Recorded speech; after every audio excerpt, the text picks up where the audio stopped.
So when do you consider you have a sales opportunity for your client? Alors, nous considérons avoir une opportunité de vente lorsque nous avons organisé avec l'utilisateur eh bien, un rendez-vous de face à face ou un rendez-vous téléphonique, bien entendu, en fait, avec son aide, puisqu'il va nous demander, il va nous donner en tout cas quels sont ses besoins. Et suite à cela, nous confirmons un rendez-vous bien précis. Nous allons bien entendu, avec l'utilisateur final, couvrir l'ensemble de ses besoins. Donc nous allons bien sûr connaître quelle est son infrastructure actuelle, avec tous les détails.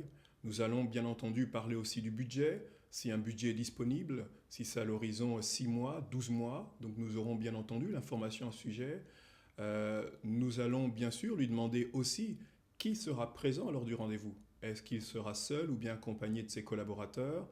Et ce qui va nous permettre bien entendu de connaître aussi à quelle date il souhaite mettre en place finalement ce nouveau projet, si je puis dire. Nous réalisons ensuite une deuxième étape de qualification.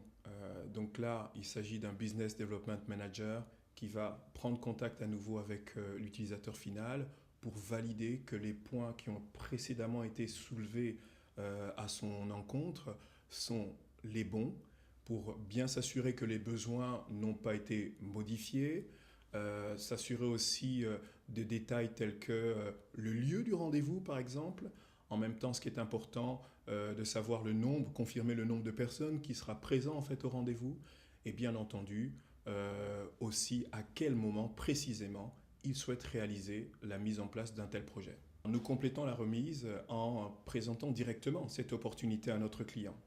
Donc ça se fait par téléphone la plupart du temps. Donc il y a justement une chargée, une personne de nos équipes chargée des relations avec les partenaires qui va se charger d'appeler notre client et de lui présenter cette opportunité.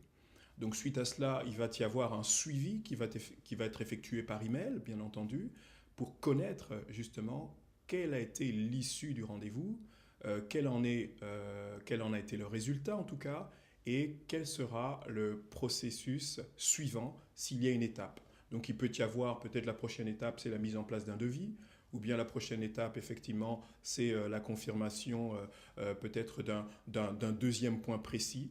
Donc nous suivons bien entendu cette opportunité jusqu'au bout.